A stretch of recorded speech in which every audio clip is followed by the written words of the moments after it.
Good morning. We'd like to welcome Charles Ross, Director of Public Sales Engineering at McAfee. Thank you. Thank you.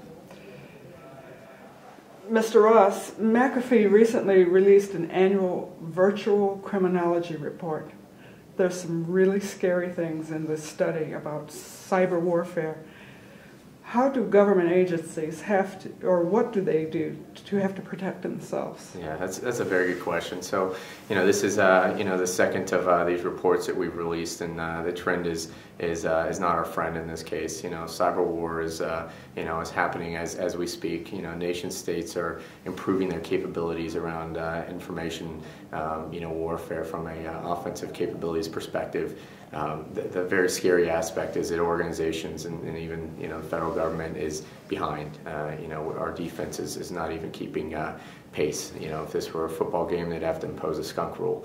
At this point, given where we stand, so the data speaks for itself. I think we're under attack, and I think it really is our responsibility now to prepare and build some countermeasures against it.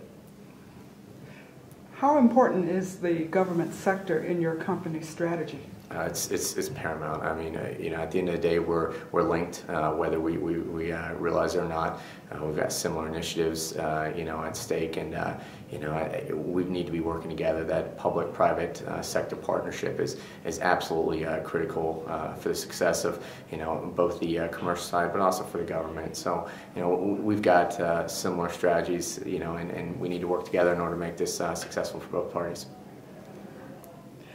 Another recently released McAfee study found that small and medium-sized businesses were still struggling with basic endpoint and email attacks.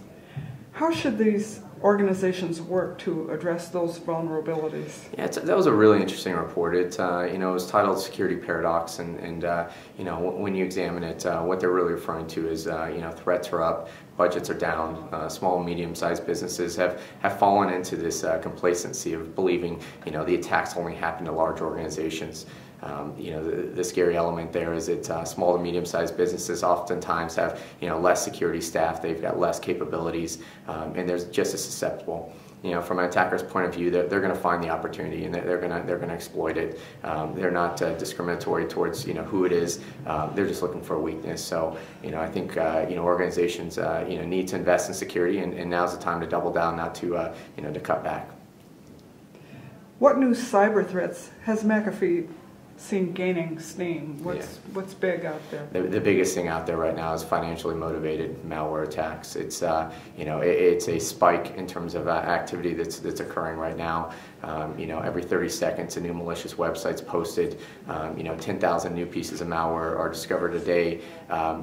It's a explosive dynamic situation that organizations need to be very cognizant and aware of, and need to be preparing protection strategies against it as well. Are there any other items you'd like to discuss with us? Anything you could add? I think just in closing, I think organizations like McAfee, we understand our responsibility, and our focus, our core initiative is around security, and we're making organizations more effective through the partnerships we have, as well as through the products that we're developing. We're trying to make our products intelligent, interoperate amongst themselves, but at the end of the day, it comes down to process and people. But this is a war we can win. It's just going to take a very pragmatic strategy and approach to get there. Thank you very much. Appreciate it.